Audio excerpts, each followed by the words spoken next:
બાળ મિત્રો, તમારે વાર્તા સાંભળવી છે ને? હા. તો આજે હું તમને ગીજુભાઈ બધેકાની સરસ મજાની વાર્તા કહીશ. વાર્તાનું નામ ફૂલનું પાંજરું. એક વખતની વાત છે. એક હતો હોલો અને એક હતી હોલી. હોલો દરરોજ રાજાના ઘરે જણવા જાય. હોલી એને ટોકીને કહે કે હોલા, તું રાજાના ઘરે જણવા જઈશ અને રાજકુમાર તમને રમવાની હટ પકડશે તો તું પાંજરે પૂરાઈશ. તો હોલો કહે કે રાજકુમાર તો હજી નાનો છે, તે મને પકડવા આવશે તો હું ઉડી જઈશ. એક વખતની વાત છે. દરરોજની જેમ હોલો રાજાના ઘરે જણવા ગયો. ત્યાં તો હાચુકના રાજકુમારને કહ્યું કે મારે તો હોલા સાથે રમવું જ છે. તેને તો હટ પકડી કે મારે હોલા સાથે રમવું જ છે. અને રાજકુમારના સૈનિકોએ હોલાને પાંજરે પૂર્યો અને રાજકુમાર તો હોલા સાથે ઘણી વાર રમ્યો.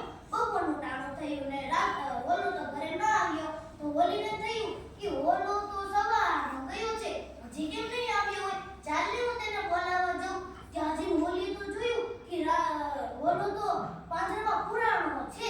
અને ત્યાં જઈને હોલી કહે, ઓલા રે ઓલા રે ઓલા, શોણપતિ બોલા, હું તને વારતી કેટલું પોકારતી. રાજાનો કુંવર લાડકો, ફૂલી ના થા ફાટકો, જીત કરશે છબરી કે પડશે ખપરી. તો ઓલો કહે, ઓલી રે ઓલી, ચિંતાગરમાં બોલી, તું ઘરે જાને છોકરા સંભાળને. તો ઓલે તો કીધું તો ઓલી તો ઉડી ગઈ. અને રાજકુમાર તો રોતો રોતો કહે, મારે તો હજી તારા સાથે રમવું છે, હું તને નહીં જવા દઉં, હું તારા ભેગો રમીશ. અને રાજકુમાર તો હોલાનું પાંજરું લઈને આખા રાજમહેલમાં દોડવા માંડ્યો. રાજકુમાર રમતા રમતા થાકી ગયો. પછી હોલાનું પાંજરું અટારી પર મૂકી દીધું અને રાજકુમાર રાજમહેલમાં વહી ગયો. રાજકુમારની અંદર ભૂલ થઈ ગઈ કે હોલાનું પાંજરું તો ખુલ્લું રહી ગયું. અને પછી રાજકુમારે ધ્યાન ન દીધું અને રાજકુમાર રાજમહેલમાં વહી ગયો. સાંજનું ટાણું થયું. હોલો તો હજી ઘરે ન આવ્યો. તો હોલીને થયું કે હોલો હજી કેમ ઘરે નહીં આવ્યો હોય? હવે તો મારે તેને બોલાવવા જાવો પડશે.